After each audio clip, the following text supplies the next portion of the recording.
Ok, here we are. Buon pomeriggio, buonasera, quello che è. As you know, we will have this meeting in English because it's in the summer school, Mediating Italy in Global Culture. It's one of the special events. We have all the attending students here, plus several guests, both in person and connected online. And I start greeting all of you. I'm very happy, I'm honored, I'm also a bit of a fan, I have to say, to have here one of the authors of the, I would say, last big television event we had in Italy, in Europe, maybe also on a global level, which is the Eurovision Song Contest. Near here with us, to spend some time with us and to tell us something from the backstage of this huge production, television production, musical production of this huge event is Eddy Anselmi. Eddy is one of the leading experts, I would say, in Eurovision stuff and Festival di Sanremo stuff, but as we often say, he was also able to turn his passion into a profession in a way, approaching in different ways, at different levels, with different roles, first with San Marino and later with Italy, the Eurovision Song Contest in the last several editions. He got into the authorial team for RAI in the last editions, but he will tell us probably better than me this part of his career. And this year, for the edition of the Eurovision Song Contest, which took place 2 weeks ago in Turin, he was one of the authors in the authorial team of the international broadcast, so of the part of the production, the main part of the production that was broadcast all across the Eurovision network in several parts of the world. So I'm very happy that he's here, that he kind of recovered from some of stressful weeks and months and probably almost a year of preparation that led towards the event. And I will try to do some questions together with me. There are Elisa Farinacci and Emiliano Rossi with their questions as well. But our role is just to tell very few things in the midst of the narration of the things that we want to listen from Eddy. So I will start quite generally putting on the spotlight how Eurovision. The Eurovision Song Contest has been and always is a huge production effort, one of the biggest television and music shows. And so if you want to tell us how the machine works, what are the roles, the responsibility of this enormous production machine, and how long the preparation took place. So in order to get to the show we all saw 2 weeks ago, how long did it take, and with so many things to take into account and to consider along the way? Thank you. Thank you, Luca. Thank you, Professor Barra. Thank you, Professor and colleagues Farinacci and Rossi. Thank you for being here. And thank you for your questions, because this is actually the first time that after such a long journey, I had the chance to speak a little bit about what I've been doing for the next, let me not exaggerate, 9 months, of whose last 5 with 24/7 shifts. Okay, it's not like working in some caveman, but it's a kind of time-consuming, time-demanding work. It's like to work on an airport, on a hospital. I don't want to be exaggerating. It's a huge thing. It's like to launch a rocket into the space. And it's not just a TV show. And nobody of us we were 200, 400 people, and with, I think, la crème of the Italian experience in Italy, of the Eurovision experience abroad, because we had also some international consultants.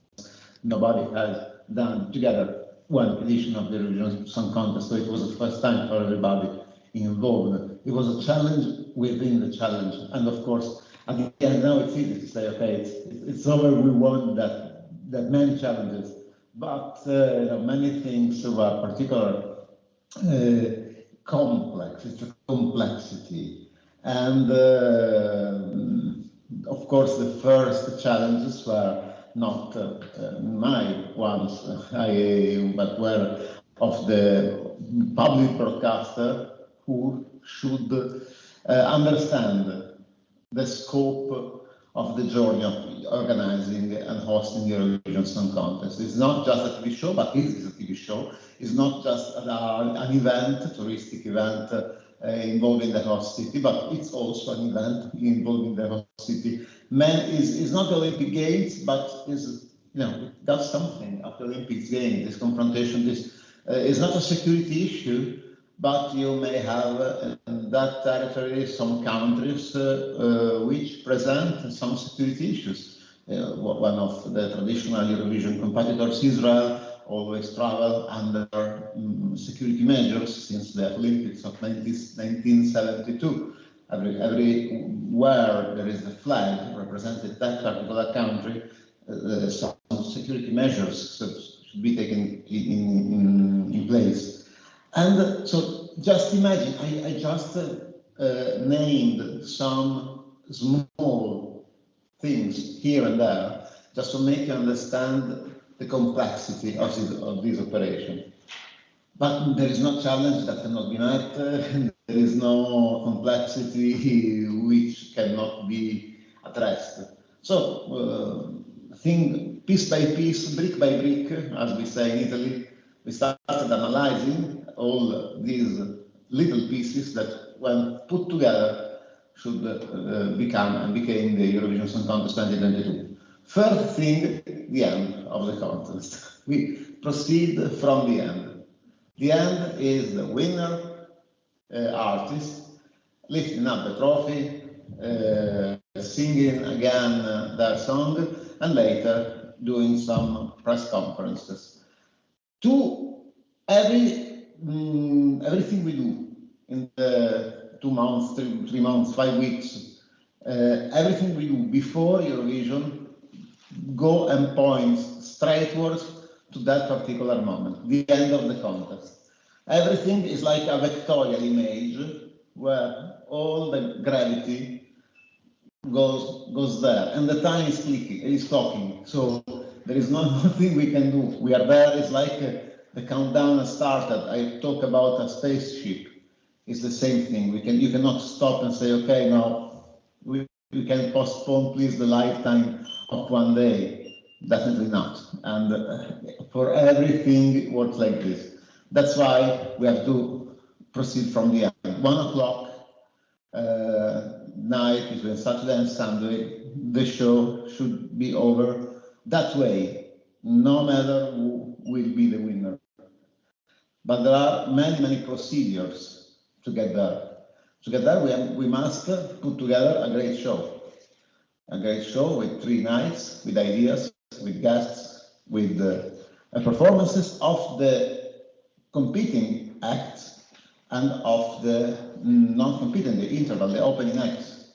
Of course, so you already understood that we're talking about 2 shows that merged every night and became one. So we got that we call the show, opening sequence, opening act, interval act, and of course the sketches between the hosts and the contest, the song, the competing song, the announcement of the voting, and some gray area that can be either a contest or show, like the presence of the contestants in the green room. Is it show, is it contest? We don't need a partition, we don't need to arrange everything in a very logical way. But basically, we got the show and the contest. The show is our show, is Rai show, the host broadcaster is I mean, Italians this way, the Dutch 1 year ago, the Israeli 3 years ago, is the host broadcaster creativity. The contest is the participants, countries, creativity, is where they compete, not just with the song, but also, I suppose you know what Eurovision is, they compete also with strong and powerful visual creativity. It's not just a song. There is something in between a live gig and a video clip, and it's live. So this is the formula of the Eurovision Song Contest, which is a competition not just between songs, but between song performed in a particular way within a particular perimeter of rules that are formally the same for every delegation, but you can interpret it and have a house of papers into the stage or winning with a traditional flute. So so this machine is quite complex. And the first thing that usually every broadcaster does is to have a series of responsibles, and those people within the broadcaster then set up their own team. Of course, it's like the football World Cup or the Olympics. What we have in house, what we don't have in house, and which kind of external consultant should we need in order to organize this. And the first part is assessment.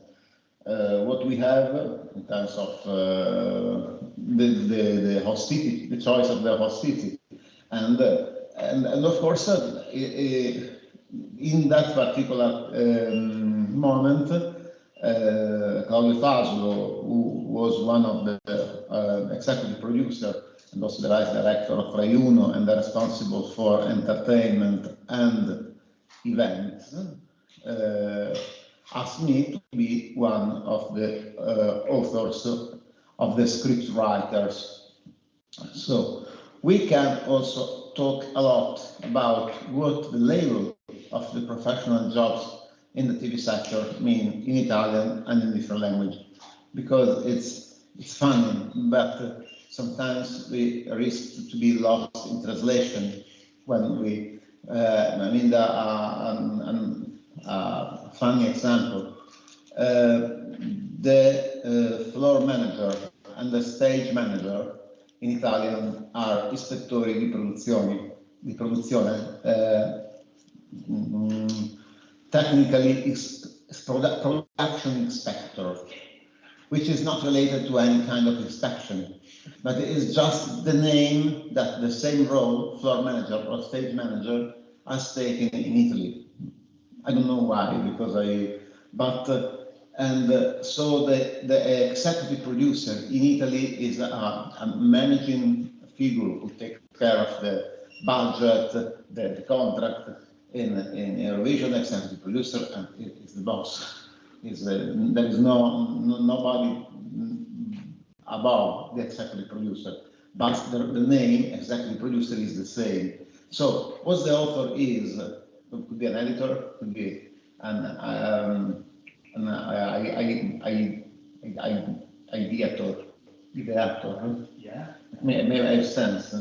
Somebody with the ideas. Okay. But we work in a team. The most important thing is that we are a kind of engineering team building a car, or building a race car. So I remember what I did. I did kind of the structure. Maybe I could pass and share information about how to race the Eurovision race.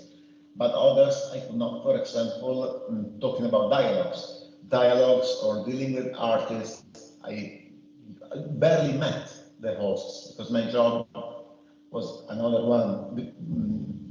Even if I was in the same locker room, say spogliatoio, because it's a very formal atmosphere that you have when you are working on something that requires your creativity, so your spontaneity, but also it's a job, so it's not a joke. But you should not lose the sense of we are having fun, because if you're not having fun, how could you make people have fun at home? So it's no, sorry for no, that's interesting for us to have at least a glimpse, an idea of this complexity that you all addressed in this very big production with several different roles, with roles that get lost in translation because you have to put together the national production team and transnational from different nations and from the European shared language, other ways to approach the work, other kinds of expertise, and you have to make everything dialogue in between.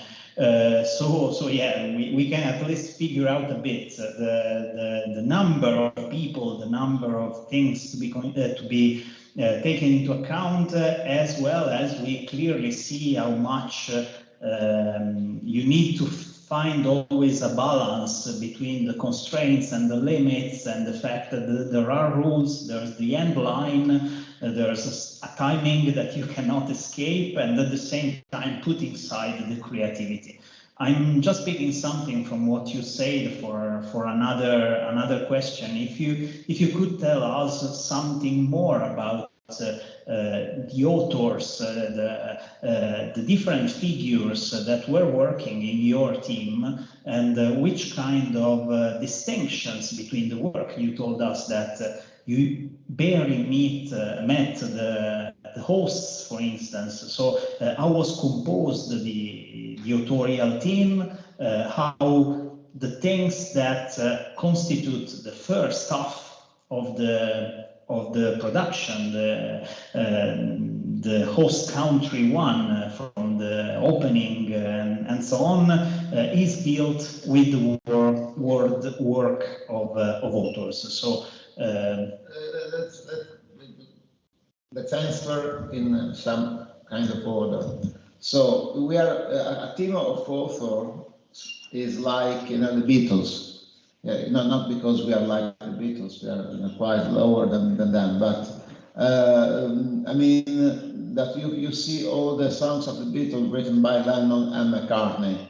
So of course the history of the Beatles knows that some songs have been written by Lennon, some by McCartney, some by some other Beatles, but they're written by Lennon and McCartney anyway.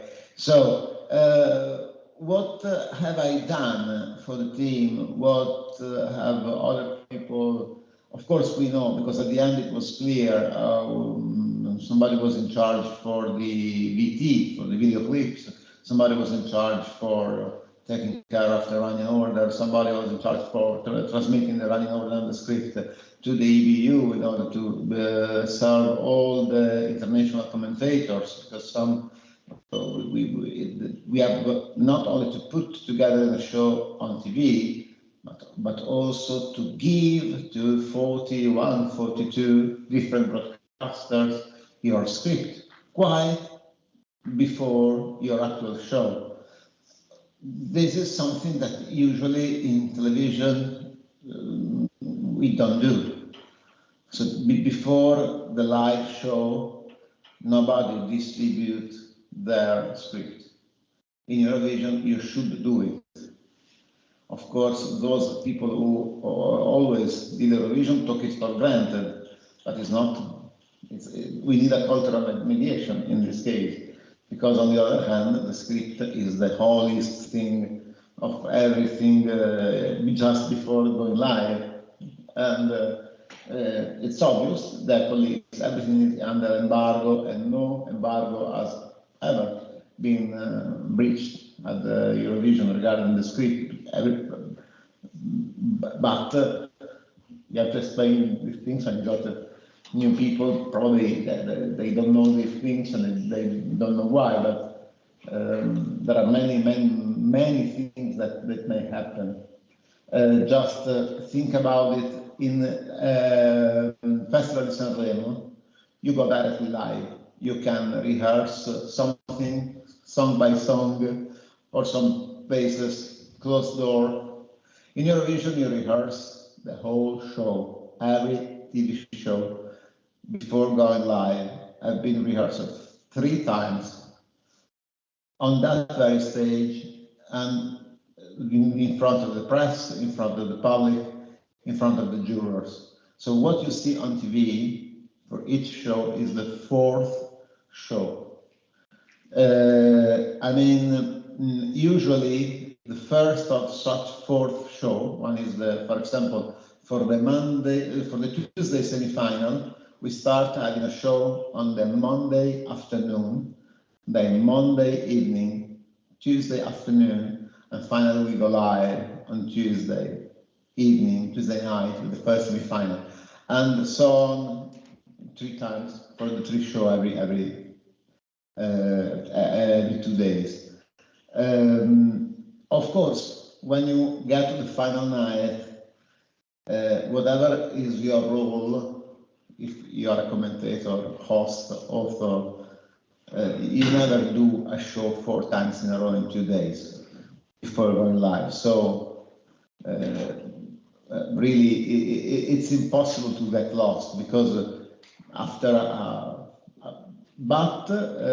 it's energy consuming, it's time demanding, and it's it's not it's live and it's done, but you can always get better, improve.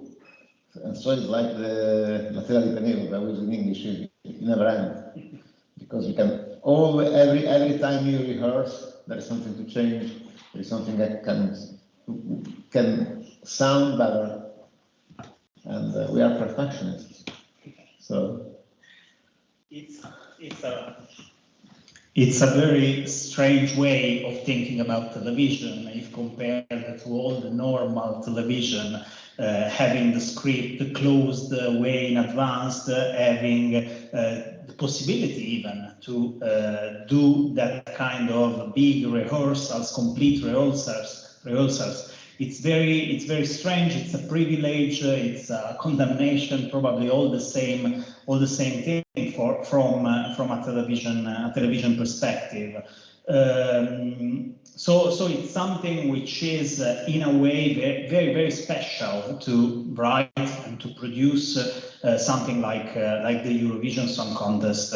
Another thing that you mentioned before is the limits, the constraints. You were speaking about the performances that have to last 3 minutes, that have to have a maximum of 6 people on stage and stuff like that. No live animals. No live animals? Yes. Okay. 6 people, 3 minutes, and no live animals. Okay, I didn't know the no live animals part, but... Yeah, live. Okay. Okay. You can add the animal's mask as the Norway show. Animals, but there is no specified. It doesn't say, please bring it live and dead animals, no. But they simply prohibit to use live ones. This is an idea. If some of you is involved in next year's staging of some song, you can use the animals. Can you tell us something more about the other limits and constraints in writing this? It's a very, I would say, modular way of writing television, the openings and so on, and how you write something like that in order to take into account the fact that it will be broadcast in more than 40 countries, with different advertising breaks, rules, habits, and so on. But there is a grid. There is a grid, and the first things we've done is to took the grids, the running orders of the last 4 Eurovision editions, and to understand whether there was something that the audience could recognize as familiar. So we got rules very strict, but very few. But we got also another rhythm, something which belong to the format itself, and that without that flavor, our viewers could not recognize immediately that show, our show, like the Eurovision Song Contest. So we need to make our show comfortable with what they know and their home. They are at the Eurovision Song Contest. No, it's in Italy, we do things a little bit away, but we are home. You are good old Saturday, spring night place where you used to go every year. So welcome to Eurovision Song Contest. And we have to build their comfort zone, because otherwise Eurovision is like our Remo is 66 years old. So we cannot put into the dustbin all this experience, all this tradition. On the other hand, we must understand the structure, also because of some corporate needs, like advertisement. Some broadcasters have commercial breaks, like RAI, like others. BBC, for example, in the United Kingdom, they don't broadcast any commercial break. So our show, what happens during the commercial break? If somebody of you have watched the Eurovision Song Contest on YouTube, you could understand that during the Italian commercial break, we don't stop. We have a bumper, and that probably we go something lighter, like we have some video clips. Once we talked about Remo, we had video clips to let the commentators talk. So images and music and rhythm, just to give space to our colleagues in the commentators' booth. And then after we came back for all, there are all breaks that could be exploited by the broadcasters or not. Like, for example, when we have Diodato, Cinquetti and Il Volo, we knew that some broadcaster could escape, broadcast their news, but the majority of them stayed. When we were abroad, it depended on the interest on the interest of that particular interelect. Sometimes we did skip because we preferred to come back to our studio to let our commentators talk. Otherwise, we broadcast in Italy. So the other TVs would have made their own assessment, of course. This was our offer. Yes. One of the things that was quite clear this year, because we as Italy were the host and at the same time one of the major players broadcasting this show, was that there was kind of a respect of a measure dealing with your work. So if compared to other national editions in the past years, where RAI was exploiting every interval act in order to put some commercial and so on, this year, and I guess it's also one of the reasons of the big success that the Italian edition had with the Italian audience. One of them was this kind of perfect synchronization between the work you made as the Italian international author team and the Italian team of authors for the Italian version. So as a viewer, I can say, but maybe you can tell us more on this. No, actually I can't, because in Italy there was a nice show with Cristiano Malgioglio, Gabriele Corsi and Carolina Di Domenico. They were the commentator on Rai Uno for the Italian audience. But my personal job was writing the show for the international audience. So I could be Israeli, Portuguese, Mexican, they could be Swedish, Norwegian, and we were separated. Probably some of us could sleep in the same hotel. Of course, some of us had friends or former colleagues, so the information, it's normal, it's part of the game, but we were completely unaware of what happened for the Italian viewers. And on the other side, they were completely unaware, just like we were when we were abroad. So they received the last script together with the commentators of Azerbaijan, of Greece, of Sweden. Okay, so there was no privilege, but they just behaved a bit more respectful, probably, because... We took very careful this about not to give any advantage to the host country. They are in Italy, but they could be there in Turin. We are the host and the guests, so we have to give the good example by not giving any advantage to our own delegation. Yeah, that's perfect. I'm asking you another question, then maybe also Elisa and Emiliano can join us in this discussion. As I told you, the summer school we are doing this special event here is peculiarly interested in the ways the Italian culture and Italian media are globally mediated. And so you already told us something about that, but I wanted to make you tell us something more about the ways you cared, in a way, to do something which was at the same time global, but also with a flavor of Italy, but also with the idea of presenting Italy, of Italianizing a bit the show, even in this set of rules, even with this transnational respect you were telling us. The choice of having 3 hosts, 2 of them international stars, was one of our, heretic stars. Usually the hosts of the Eurovision Song Contest are quite known locally.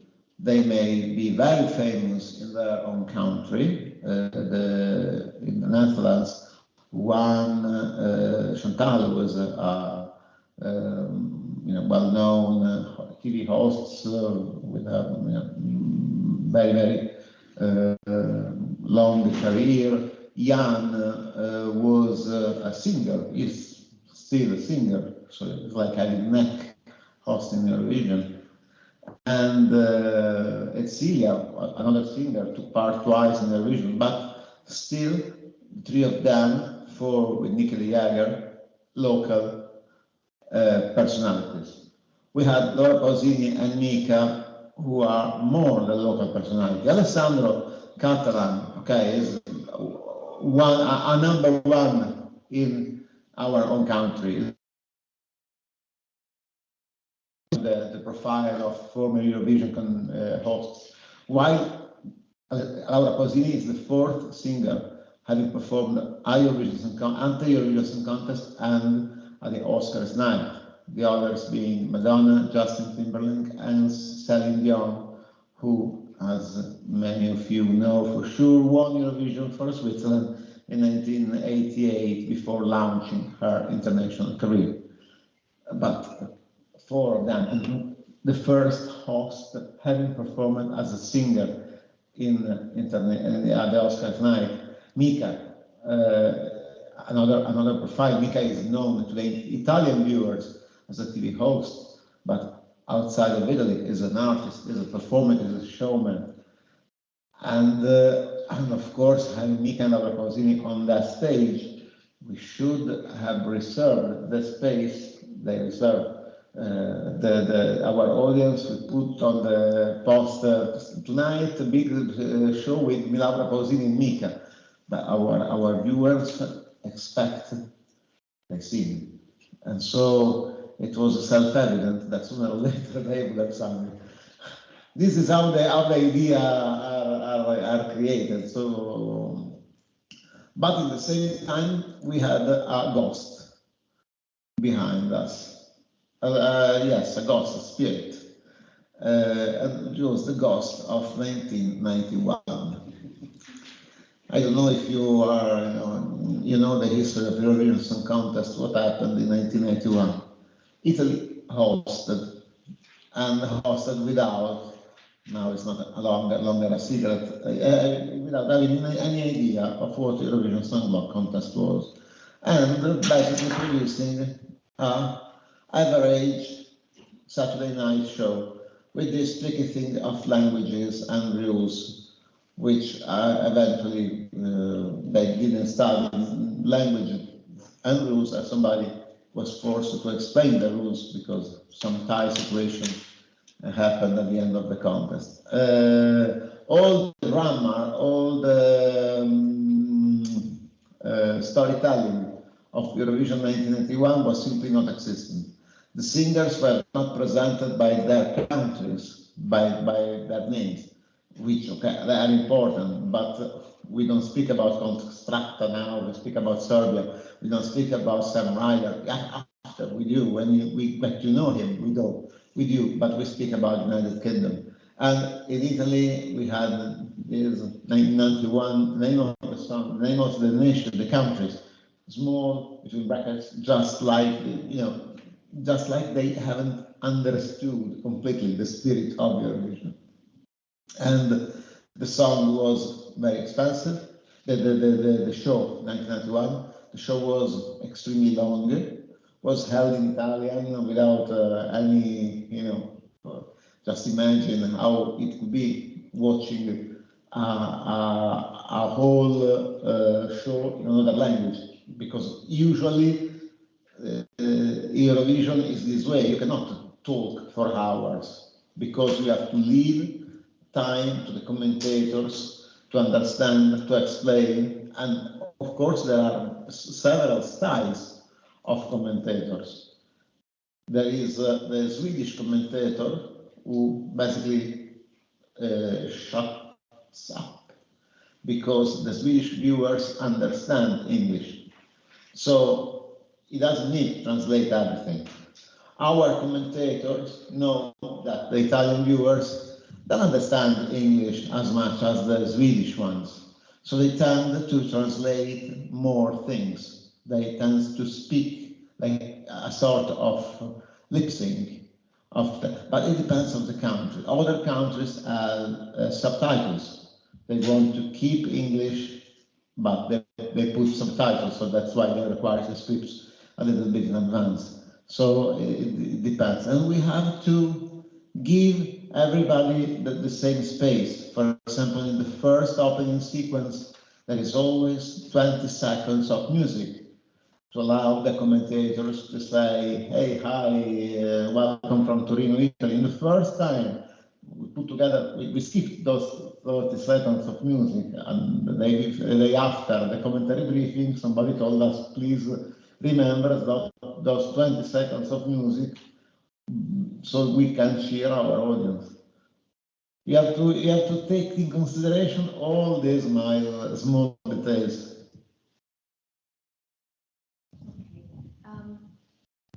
Can you hear me? Okay. I was wondering, just wanted to ask you a question about the political and social implications of the show. It's a show that kind of traveled through all sorts of political and social change, for example, starting from the Cold War onwards, and of course ending up today with the war in the Ukraine. And also the attention that the contest has towards the LGBTQ communities. And I was just wondering whether you had to take extra precautions about those issues, if you had to somehow modulate for the Italian public also all sorts of issues regarding the political situations that was developing throughout the contest. And of course, you didn't know who was going to win the contest, but if you had to take any precautions in discussing certain topics. Well, yes, the answer is, thank you for your question. The answer in synthesis is yes. Every possibility and every precaution is taken, no matter what it may happen. And you may have, if you watch the second semi-final at the Eurovision Song Contest this year, the Israeli singer stood up and joined Mika, Alessandra, and Laura, where they were presenting, kissing Alessandro, kissing Laura, and miming the lip syncing at the teleprompter. And this sketch lasted a little bit more, and the security didn't know who is this guy, because of course for me it was self-evident, is the Israeli singer, but for the security guy who check the badge once we are in the green room, who are they? So it's something that you have to decide in a second. Talk with the director, white shot, and when you 1 second later are back to with the host, the nice guy is gone, or you keep because something is happening, is live TV. You have to decide and decide soon. But of course, fortunately, it was only a participant who just wanted to have an extra moment of fame. But what if it was a partner from the audience, for example? So politics are, strictly intertwined with the Eurovision Song Contest, as a matter of fact. We tell that the contest is not a political one, but the sole fact that we take part in the contest, making it a competition between states represented by flags, and that we recognize states and flags as the something to side accordingly.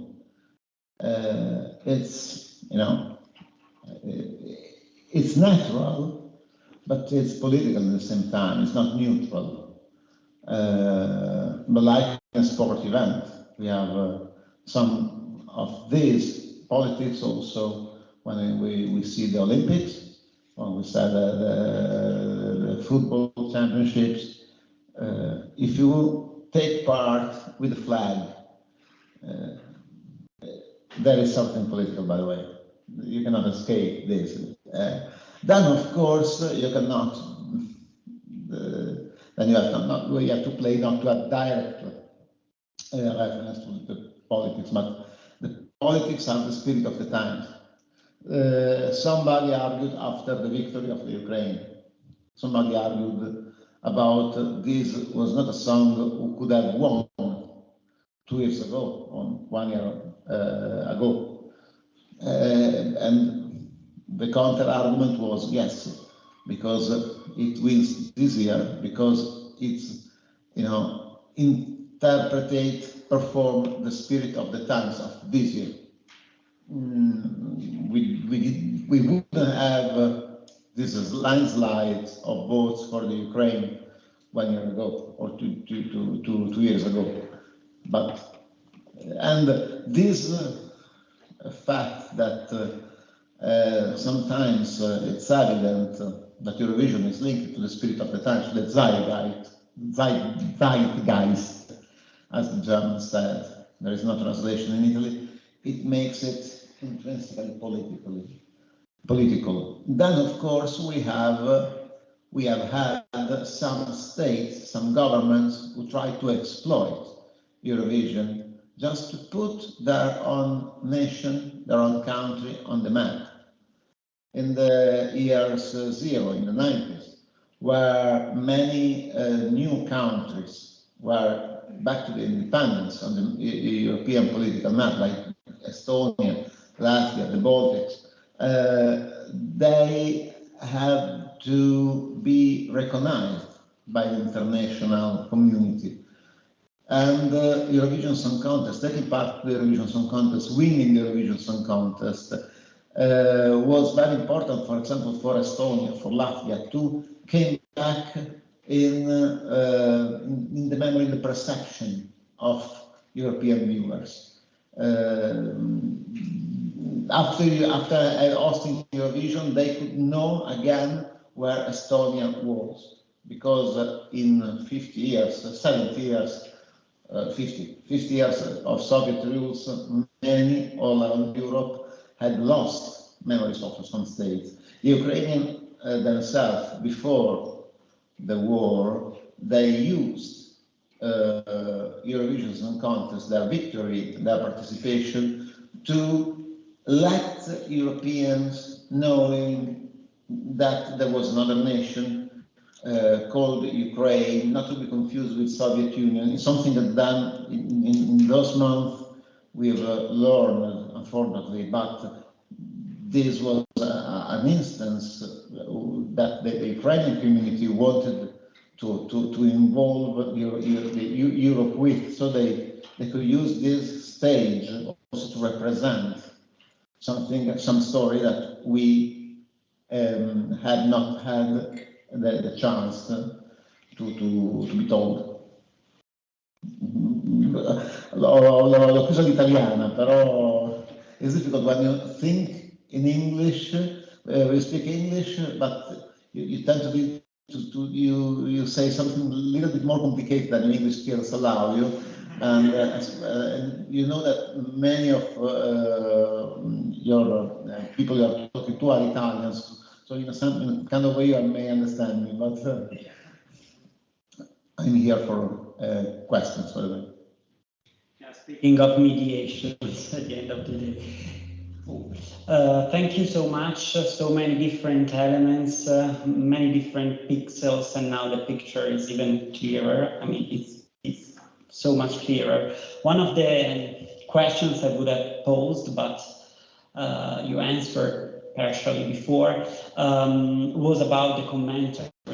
Our summer school, I mean the national comments, our summer school is on mediating Italy in global culture. In that case, we could say is mediating global or at least European culture within Italian atmosphere, Italian environment. But as you said before, the two working groups were separate, so you work on the show itself and other people, other professionals worked on the commentary. So I will skip that. My curiosity was on the bridge, if we can call it this way, with social media. I mean, the number of interaction was astonishing from the numbers we could read on newspapers and websites and everything.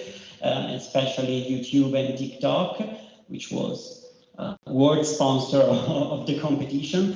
And so I would love to ask if did these affect somehow your work, your preparatory work? I mean, to what degree did you have during the months before the show itself, did you have to adapt part of the show to social media aesthetics, to, let's say, meme moments, to moments, numbers, sketch that could become, you know, social clips? And yeah, not particularly, not more than what is done nowadays in every show. So it's part of the rhythm of many TV shows today, but not specifically at the Eurovision. Of course, we have to know when the watermark moment is. If you know the watermark, if you notice in the lower left part of the screen, sometimes you have instruction like download the app or some hashtag Sound of Beauty, and to put those watermarks at that very moment, you have to know that probably you will have a word about Twitter, but immediately the instruction about the Twitter hashtag is already there. This is what we've done. The social media and Eurovision, it's a long story, started by the cross-media division of EBU in the year 0. And the idea was to use the social network, the blogs at that time, the fanzine, the fan blog, to make the contest live around the internet for 365 days every year, and not just the week of the contest. So having an army of devoted fans who could enter, being given an accreditation to the contest, having the chance of meeting the singers, the participants who take part of this event, in exchange just to write, just to not pretend, but became part of the accredited media family. And this was one of the fortune of the Eurovision Song Contest in the past 15 years. We had press centers with 1,500, 1,700 people before the pandemic. Now in Turin we had only 500 people because of the last moment of the pandemic. We had a little bit of restriction, but the EBU built this kind of community, and this community is one of the secrets. Now one of the issues is how to make this community remain young, because we are a community of young from the past, people who were in their 30s 20 years ago. Now they're 50s. Nothing bad in having 50 and being 50, but for commercial reason, if I have a TV show, I have to invest in new generation. Thanks so much. Speaking of heritage, you mentioned before keeping the heritage go on and better and develop. Another curiosity, if I can, before passing the micro to Elisa and back to Luca, is about something we read so much in Italy, and I don't know, maybe it was a little bit, I would say, yeah, no problem, out of context, and maybe too many people spoke about Eurovision without knowing so much about it. I mean, it's the comparison with Remo Festival. Almost every one of us know about the ascendancy, the past of, yeah, no problem, of the European event, which started as a kind of, evolution of Sanremo format, but probably going on with these comparisons between two events that are quite different from what you told us, it's not even, it doesn't even make sense. I would ask what's your idea on these, because of course on social media we read everything. There were querelle, there were polemiche, there were usual football. Yeah. Football is a sport, and it's playing with the ball, and so it's what in America is called football, which is not a sport, play with another kind of ball.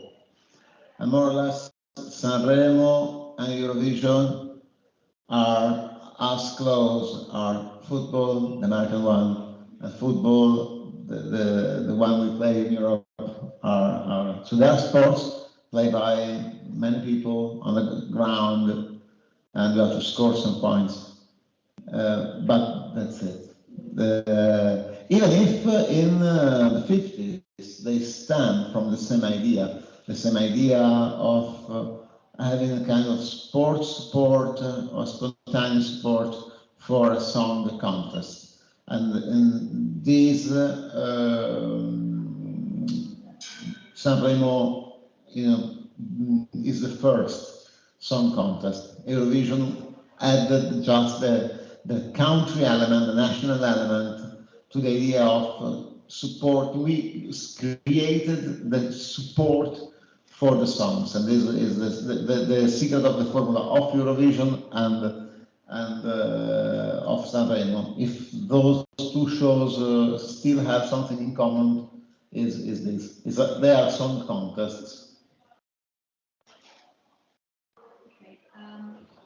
I also have a curiosity, I think more of your personal opinion on this. So we discussed with Luca also all the restrictions and limitations of the format that was handed to you.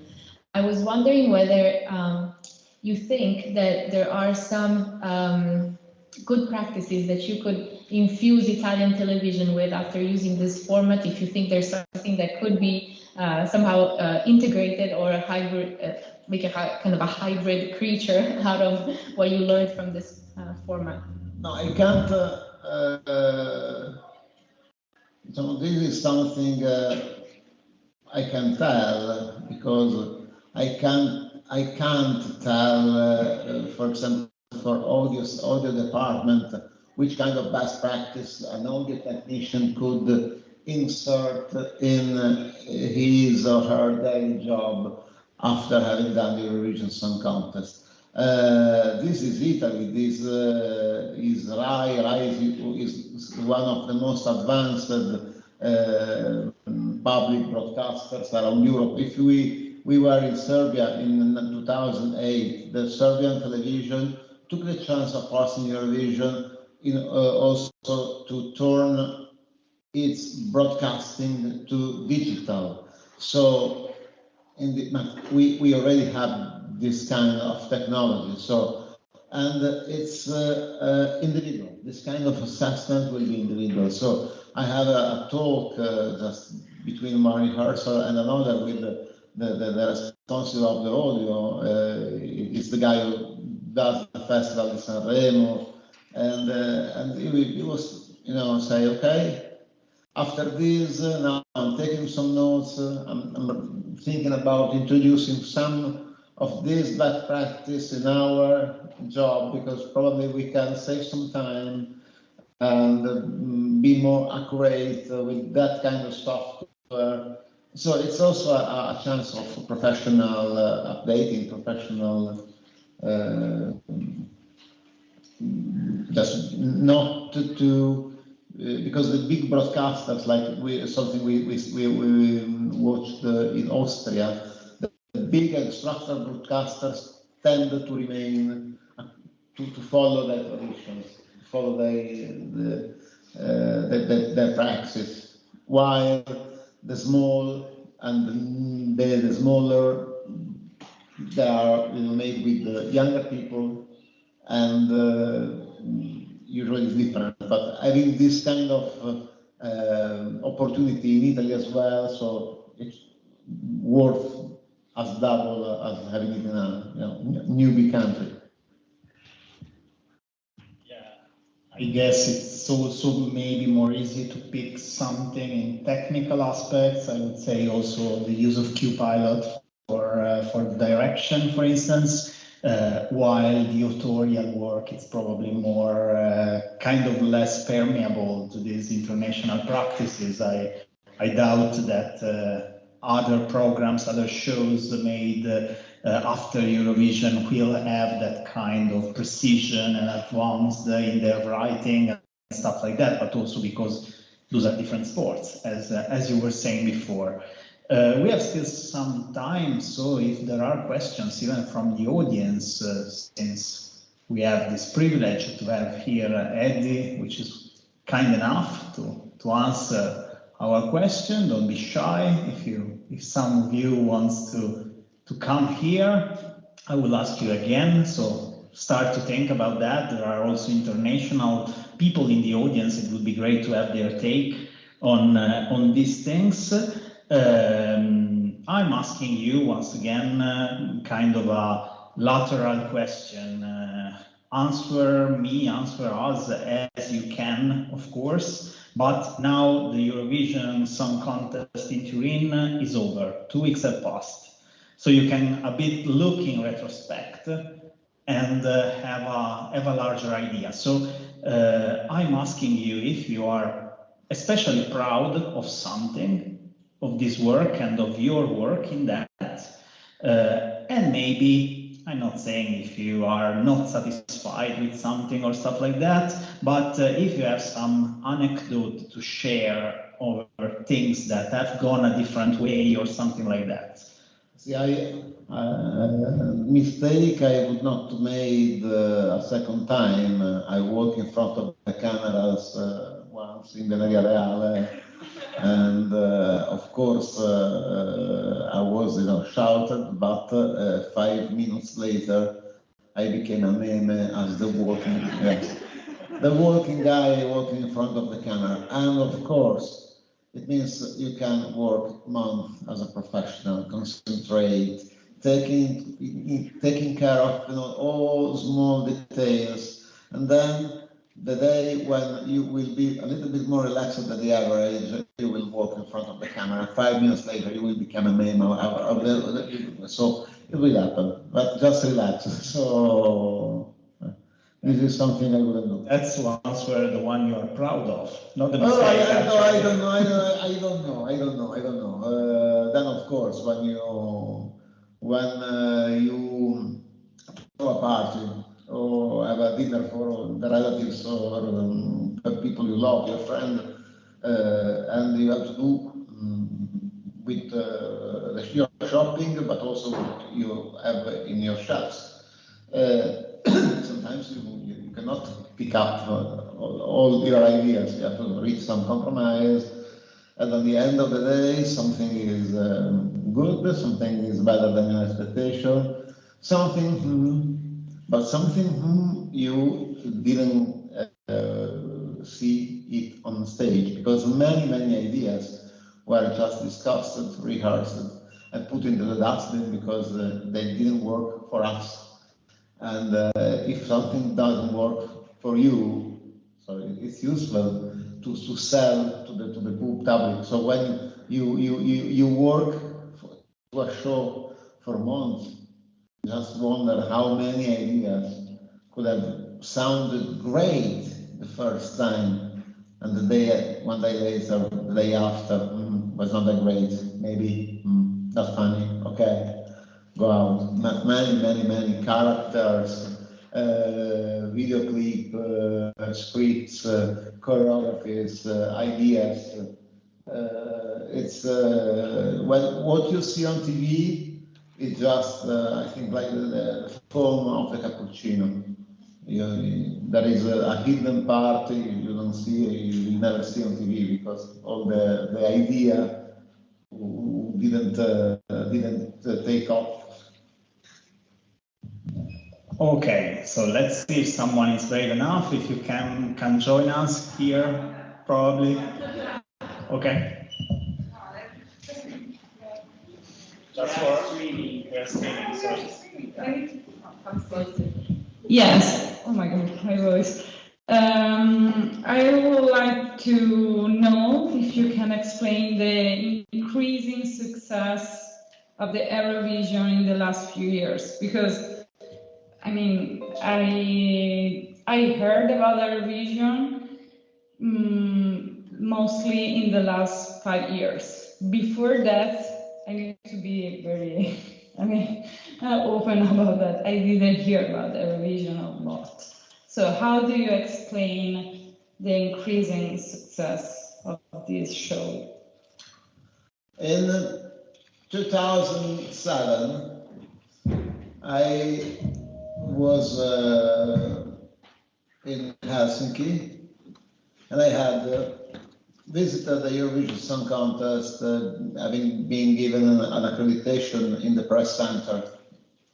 And I was the only representative of an Italian media among 17 or 1,600 other media representatives.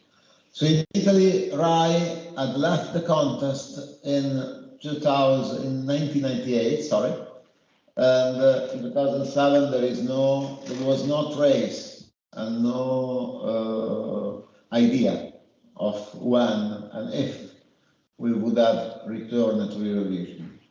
When I was there, I thought, okay, this is a song contest. And I remember that during some sail competition, when there is the America's Cup, something related with the competitive sailor, the something which takes place on the sea, a very unpopular sport. But since Italy was involved, many people spend the night waking up to watch sailing boat races. And so it was just a matter of time that a song contest could return to the place, it made it deserve in the imagination of the Italian, because we were ready to love and to be passionate as long as we were told about it. And when Italy came back, it was just a matter of time, year by year, a little bit, every year a little bit more, a little bit more, a little bit more. And the explosion was in the nature of the things.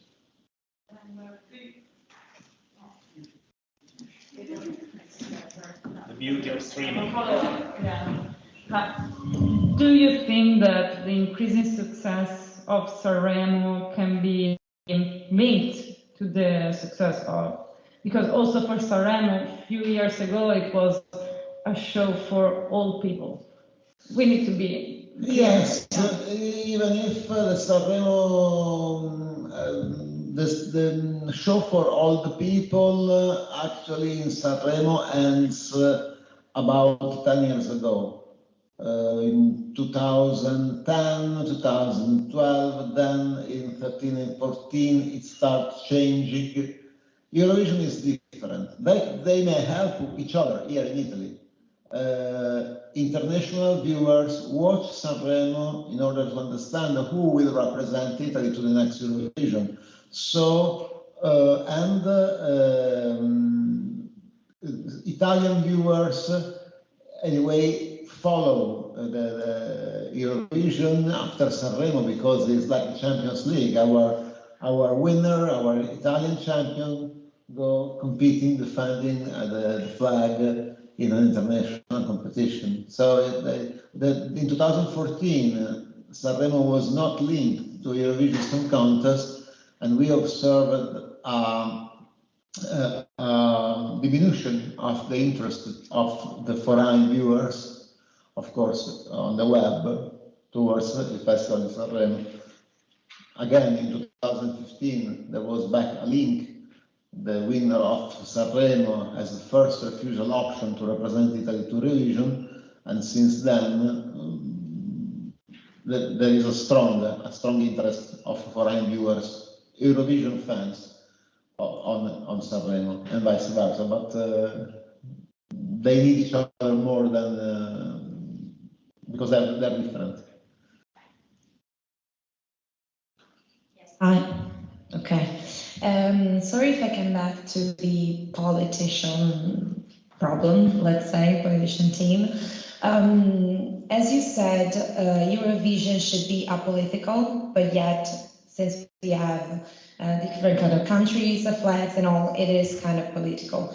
But don't you think that the exclusion of Russia in this sense is kind of wrong, because we're talking about music, we're talking about songs and interaction and art, we're not talking about politics. So I thought about that, yes, it's because of the war, of course, the exclusion, but... Personally, no, I was just finished. I think that I always believe that no matter what happens into the world, but art and politics should be separated as much as religion and politics should be two things that are, yes, some ways connected together, but in some cases they should be separated, especially in this one. Thank you.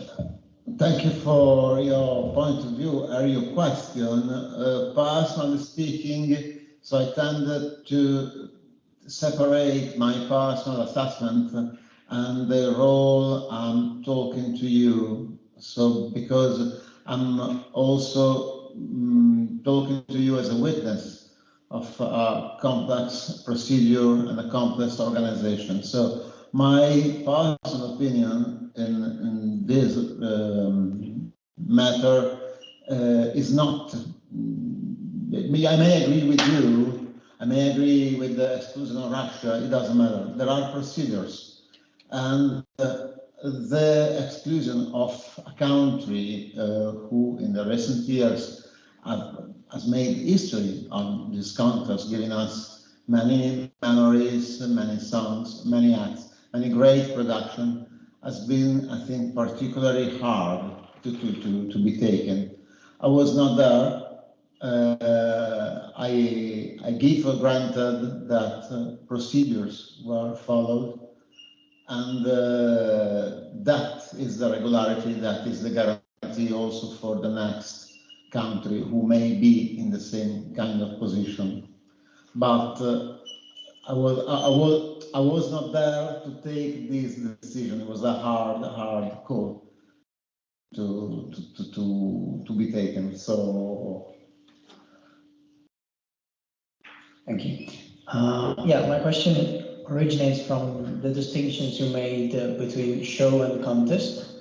And specifically, I meant to ask, what is the balance between those two? I mean, to what extent is the Eurovision an opportunity for countries and artists to portray themselves, their music traditions, or the culture, broadly speaking? And instead, to what extent it's just a platform for the advertisement of the country itself? So first, you got 3 minutes. 3 minutes, one stage, and one song. All the narrative you want to use about your own country, about whatever, must fit in these 3 minutes, because you don't know what else will be reserved to your country. For example, in the edition of Malmo, of Stockholm, or Vienna, a few seconds of each postcard were shot in the countries that take part in Eurovision. This year we've had all the postcards shot in Italy. So the host broadcaster can't guarantee that those 40 seconds will be used to promote your own country. What you have is your show. About the balance is like talking about a sandwich. You got a bread, you got a filler. A good sandwich is not a bread with just one slice of filler, and a good sandwich is not a ton of mortadella and a slice of bread. It depends on taste, but you understand what I mean. You have to find a balance. And the balance is when you watch the show and watch it again and again, and you don't get bored. So if the rhythm, if it works, it never gets slow, then, and it's also why what rehearsals are for. Because after a few rehearsals, you understand this is working, this should be, and this is the balance, more a matter of rhythm than something that is written. You can, written, it may look perfect, and you watch, it doesn't work. So you have to cut, and then it's more art than something you can plan for.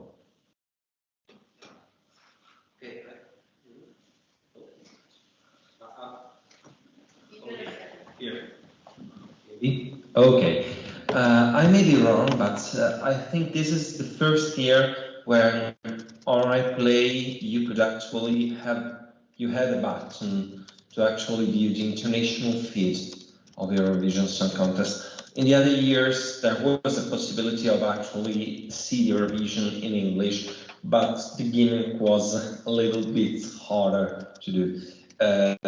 Is this? I wanted to know if you actually discussed this, and if, in your opinion, is a clear signal that RAI is acknowledging the fact that some viewers actually want to see the original language and want to have an unmediated experience less mediated, let's say, experience. Thank you for your question. It was not my cup of tea. Of course, I had some talk. I had the chance to discuss with the people who were taking care of the signal, taking care of this kind of distribution of the signal, and the answer is yes. Of course, there is a very numerous target of viewers who are known in Italy as the Raiunos people, viewers not very much educated in their senior age, mostly from the southern region. There is a kind of identity of the, but RAI is a complex and structured broadcaster, and they know also that other targets should be looked for, cultivated, pampered, and they know how to pamper not traditional targets, trust me.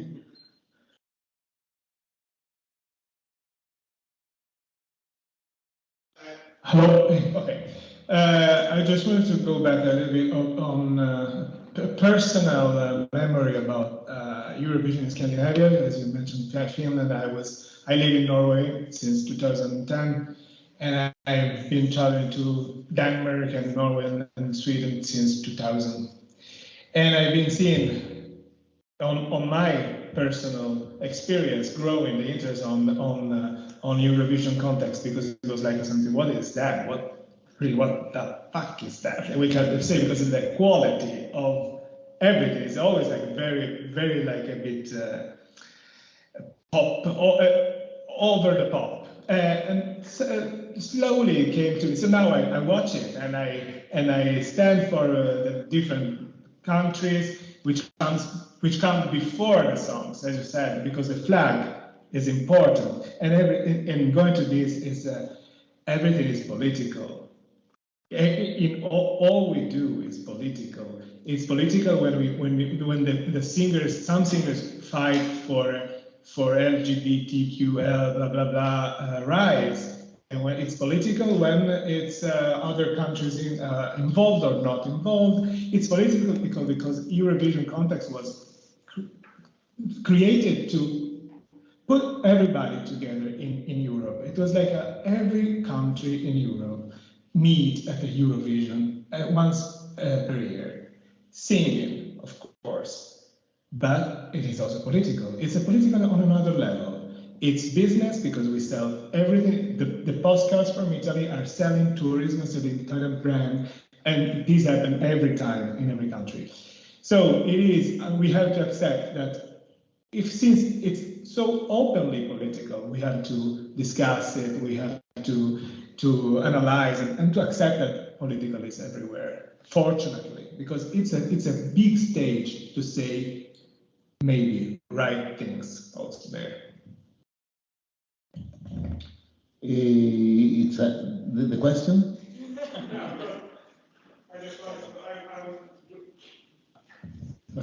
I just wanted to give my opinion. Okay, I appreciate. A little contribution from Scandinavia. We not agree with you because it's definitely right. Everything is political, but time we live in are politics. But of course, sometimes you have to do. You can't do that. You may do that. The Belarusian song was disqualified because 1 year ago they presented a kind of animal fairy tale, like in the Greek way, and it was a kind of apologue in order to suggest to the youngster following the authority is better than rebellion. Of course, in that particular context, has been doomed as a too political thing. It was government appointing a song defending its own government. It was against the principles. Other times we had strong reference to politics, like in 2009 we had a song from Israel called There Must Be Another Way, and such song was representing Israel and was sung in Hebrew by Noah, in Arabic by Mira Awad, who is an Arabic Israeli singer, and the song There Must Be Another Way, sung by two people, two singers representing Israel in two different languages. Are they talking about love, like in the lyric of the songs, or are they talking about something else? Because everybody else thought about something else, but if you read the songs, there's nothing about anything else. So it's interesting because even what is right and what is wrong is a very thin line.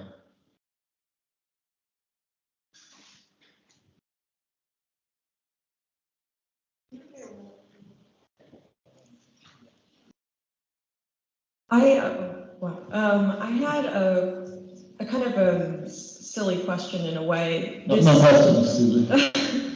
Well, this year in the United States, they began advertising a kind of Eurovision, but in the United States, where all 50 states would compete. It's going to be, I don't know if it's already aired, but it was hosted. Oklahoma won. Oklahoma won. Oh, good for Oklahoma. But I was just wondering what you thought about that, because they advertise it in the ads as a kind of Eurovision. Yeah. And do you think this will impact Eurovision's recent success? Does it actually compete, or is it something completely different? So no, thank you for your question. It was not silly at all. The Eurovision Song Contest is a format, and this format has been licensed to, I think, NBC for developing an American version of the Eurovision. The name is American Song Contest, not Eurovision. And it's legal. It's not a copycat something. Ola Melsig and Christer Björkman, the two executive producers of the American Song Contest, are Swedish, and they are, they were behind the scenes in many editions of the Eurovision. So. Personally speaking, I think that the American Song Contest is very Melodifestivalen, which is the Remo for Swedish, is the national final. So it's still too Swedish, still not too national. This is my personal opinion on the first edition of. But the idea is great. The idea. If the Americans have fun, good. Otherwise, it's like any TV show. If it works, it depends on the audience.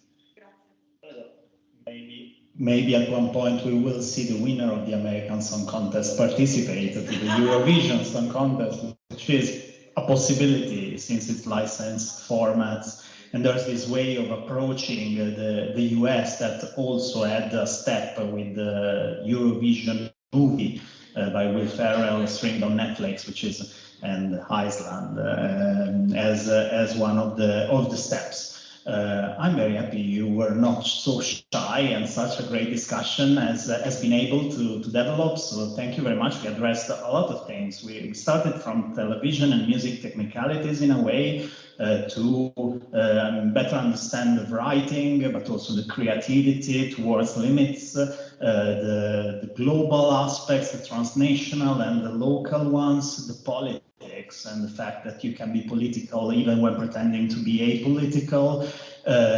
We had a connection with the Sanremo and so on.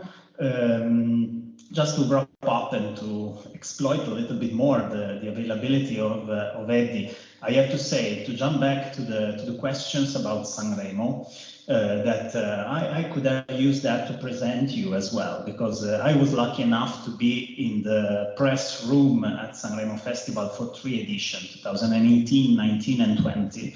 And that's become kind of a ritual, the fact that after the final night, the Saturday evening of the festival, so there's the winner of the festival. The winners, the first 3 usually, are coming to the press room and to talk with journalists, etc. And one of the questions is always by Eddy, and he's officially asking them if they want to join Eurovision for that year. So I was not there this year, but I saw that live on streaming. Yeah, actually, I made that question to all of the artists who won Sanremo and doing Eurovision. Because the two times I was not able to do the next question, one the studio said no, and the other times the Eurovision itself was cancelled. So there is this connection even by Eddy, thanks to Eddy, between. Just kidding. It's a joke, but it's a ritual, and it's relevant as well as part of this approaching Eurovision one step after the other that you kind of told us about. I'm ending this conversation with a couple of very quick questions, as the ones who are familiar with some Italian TV shows, the Pistole alla Tempia. Now that we are at the end of the Eurovision, what was your favorite song and what was your favorite staging at this year's edition?